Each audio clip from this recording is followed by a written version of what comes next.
Hi, this is Editor's Take. I'm Sakshi Batra and I have with me Gaurav Chaudhary, Deputy Executive Editor at Money Control, and we are going to be talking about how Aadhaar-based documentation and authentication is soon going to resume, but this time it is going to be offline. Thanks very much, Gaurav, for joining in.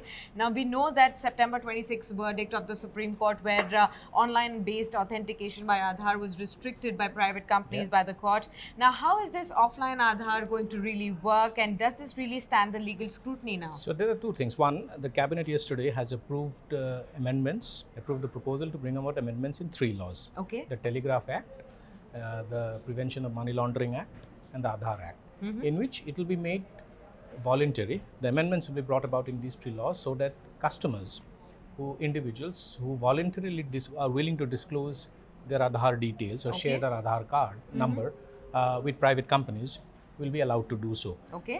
This, according to the government, is in complete conformity with the Supreme Court ruling, because the Supreme Court actually, according to government officials, restricts the mandatory use of Aadhaar details by private companies. But if you bring about changes in the existing laws, where individuals, if they are willing to do it on their own and voluntarily agree, they'll be allowed to do it. All right. Over and above that, the government is also working on a plan to enable something called the eKYC through offline Aadhaar, in which only those details of Aadhaar will be shared which are required for the purpose of banks or telecom companies. Say, for instance, the identity of the person, the address, and the date of birth. These are the 3 critical details that these kind of companies want for onboarding of customers, and those will work through the QR code system. Absolutely. So just to make it further clear, you did say that again, voluntary use of Aadhaar will be definitely allowed, but still companies will not be able to press for this Aadhaar or offline Aadhaar for authentication? So they can use either of the two. If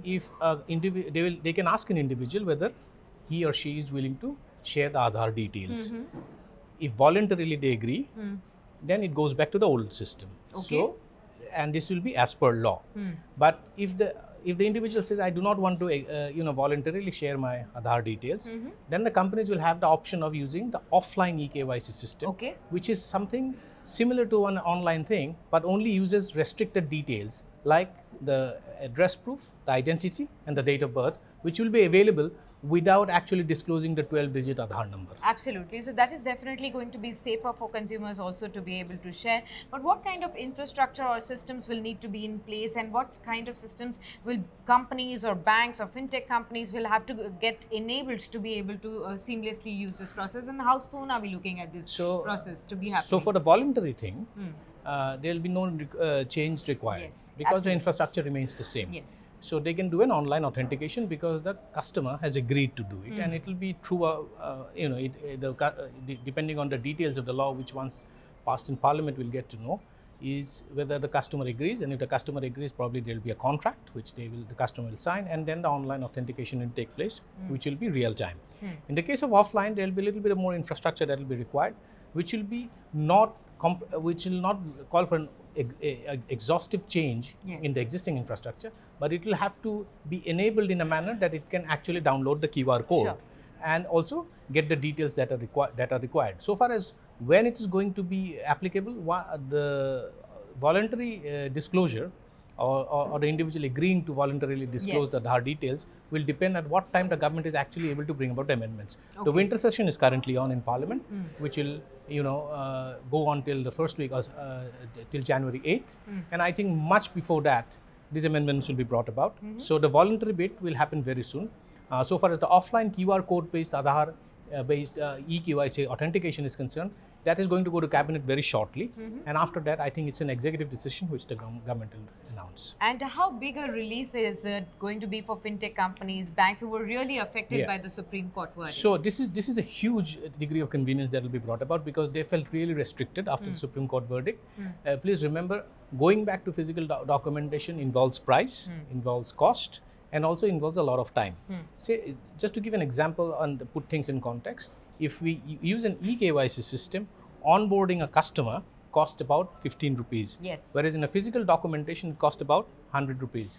Likewise, onboarding a customer in the eKYC system takes about an hour. Onboarding a customer in the physical documentation process in some cases can take up to 1 week because it involves physical verification. And that is something that involves a great degree of cost. It was so eKYC based, Aadhaar based offline or voluntary disclosure of Aadhaar will actually restore the previous system both in terms of time as well as money. Absolutely. Thanks very much, Gaurav, for sharing all that insight. Well, offline Aadhaar-based authentication is soon what we are looking at for sure. Customers will be having more conveniently be able to share their own details without having to share their personal or private data for sure. Banks and fintech companies who are really affected by the Supreme Court verdict where online Aadhaar authentication was definitely restricted will also be greatly relieved by this for sure. So in the coming weeks, we will be able to see some notifications by the cabinet as to when and how smoothly can this process really get started. Thanks so very much for joining us in this edition of Editor's Take, and do stay logged on to moneycontrol.com for more news and updates. Thanks for watching.